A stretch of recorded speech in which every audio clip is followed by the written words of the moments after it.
I'm David Lombardo, and this is WCNY's The Capitol Press Room. State lawmakers overwhelmingly approved an update to New York's vehicle and traffic laws governing window tinting earlier this year, specifically the amount of visible light transmitted through a vehicle's windows and rear windshield. And for more on this issue, we're joined remotely by Darrell Smith, Executive Director of the International Window Film Association. Well, right now, it's my understanding that state law requires windows on a motor vehicle to allow for at least 70% visible light transmission. What does that actually mean, and where does this standard come from? In 1962, the federal government passed what's called FMVSS 205, which is Federal Motor Vehicle Safety Standard 205, which describes all of the safety equipment and safety requirements for a new manufactured automobile. That applies to automobile before it's sold. And then secondarily, any replacement equipment of the items that are identified as safety equipment must be replaced and still meet that same federal standard. Back then, when they put that rule in, 70% light transmission, which means that you do not block more than 30% of the light that hits the window. 70% must be transmitted through the window into the interior of the car. The 70% standard came from a 1936-37 meeting.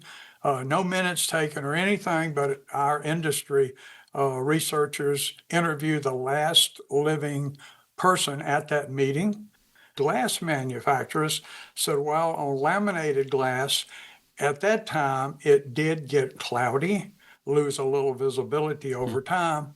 And they said, how much? And they said, probably down to 80%. And someone at the meeting said, so if we write 70% into the guideline, that would be okay. Yeah, and everyone agreed, yes, we can meet that for laminated glass in the front windshield.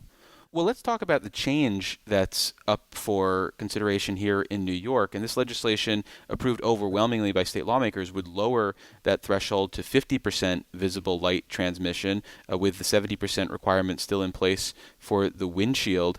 How noticeable a difference would that be for the people inside a vehicle trying to look outside? Is that something that the naked eye would account for? And is it something that would demonstrably change how people could see into a vehicle as well? No, we don't think so. Any testing we've done, we've looked at that moving from 70 to 50 to 35 and even darker than that. We run our own testing, and that information was provided to NHTSA many years ago. And they said, this is worth study, possibly some more investigation, but they decided not to change the 70%. Now in New York, it calls for 70% all the way around. There is a federal exemption that FMVSS 205 gave an exemption behind the driver for the rear side and rear windshield on a vehicle that was on a truck chassis, equipped for occasional off-road use, which today includes all-wheel drive or four-wheel drive vehicles. So any of those vehicles behind the driver, you can black out the windows as long as it has dual side mirrors. Well, what's the practical effect then of lowering this threshold? If it doesn't impact the amount of light that people might be perceiving coming into a vehicle, or it doesn't necessarily change how a person can see into a vehicle, what is the rationale for something like this? Why would someone want this? For three reasons. One is it reduces normal automotive glass, only has this 70% automotive glass, only has 25% UV block. So when you're sitting behind automotive glass, you're getting 75% of the same UV exposure as if you got out of the car and stood in full sunshine. A child in a car seat, in the back seat of a car, is exposed. If they don't have suntan lotion on before you put them in the car seat, it's the same thing as sending them outside to play. All window films block up to 99% of the UV. That's one reason. The second reason is the amount of heat entering a vehicle. The other thing is in the 80s, when they were reducing the size of the vehicle, the amount of glass in the vehicle actually increased. That's where you had the big flat glass window on the hatchbacks. The side windows were taller and higher. Glass was curved. And what that does is as the automobile cabin got smaller, you didn't feel claustrophobic. You didn't feel the inside getting smaller. At the same time, were letting more UV come into the vehicles, per cubic foot of interior space. Well, if the threshold is changed, is this something that you think will impact what is on cars that are new to the market and being sold, or is this going to create demand for those cars that are already on the road and people will then go to have their vehicle updated? It'll impact people that already have cars on the road. And if you've got an older car, most of the fabric and stuff used in cars is more UV resistant than it used to be. So it doesn't fade as fast, but it does protect carpet, anything inside the vehicle from being exposed to the UV. The other thing is that if the windows are dirty or it has raindrops on the outside, that interferes with people seeing out. It's a different amount of reflectance and a different amount of visibility. If you have window film installed, you actually can see more clearly because you don't have these little glare points. It's called contrast. Your contrast sensitivity is better. You can more easily tell. Everything looks uniform then. It tends to flatten out. So we actually believe it's as safe or safer to have a 50% film on a car. The other thing is in New York, and as in other states, when a police officer approaches the rear of a car, if the first thing they see is a totally blacked out rear view of the car, then even when they move to the side of the car with no light coming in, very little light, if any, coming in that rear window, it darkens the entire interior so they can see less into the front seat as well as the rear seat. Everyone goes to high alert at Right. that point, at least law enforcement. New York's current law has an exemption for the rear window.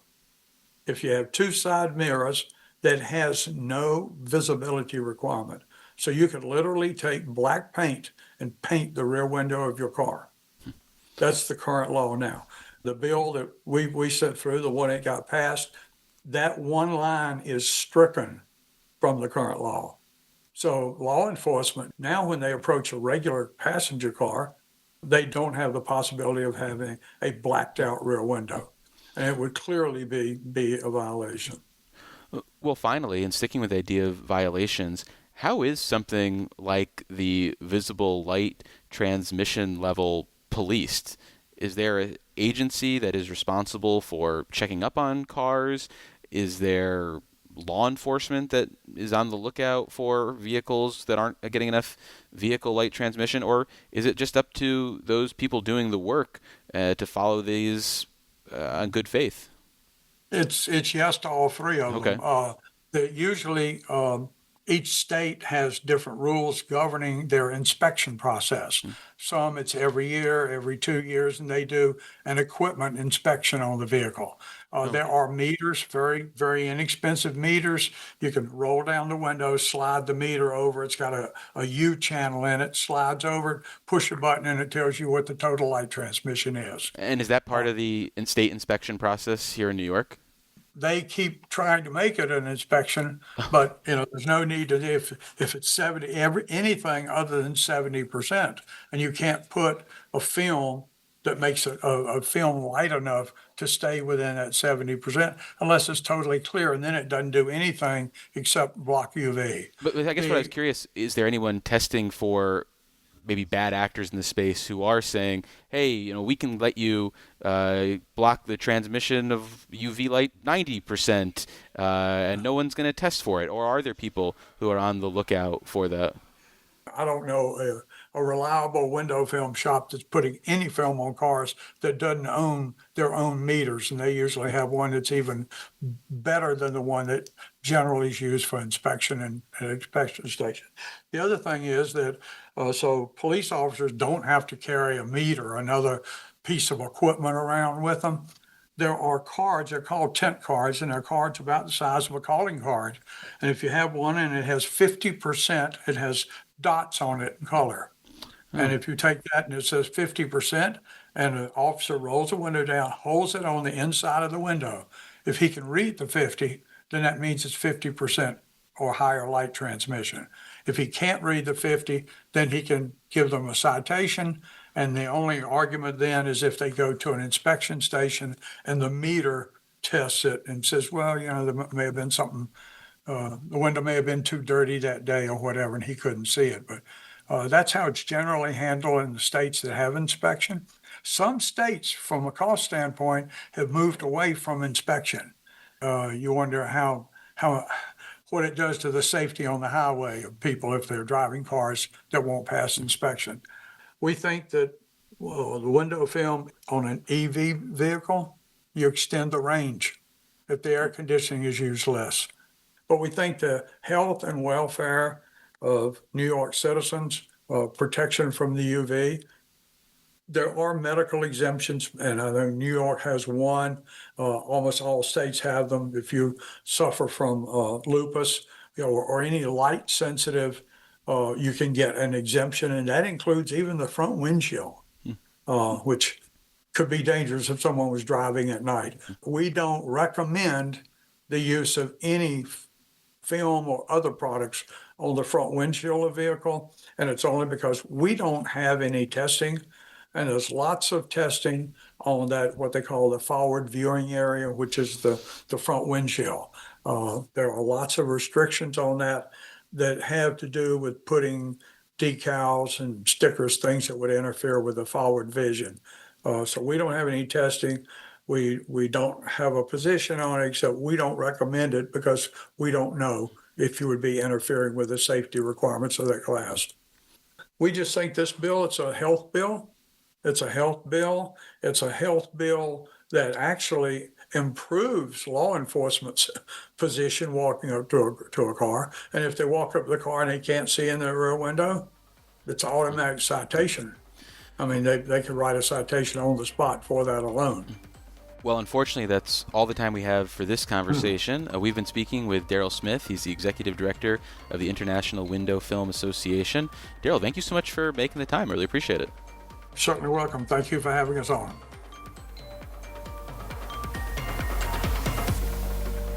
Support for the Capitol Press Room is provided by New York State United Teachers, a statewide union of nearly 700,000 professionals in education and healthcare.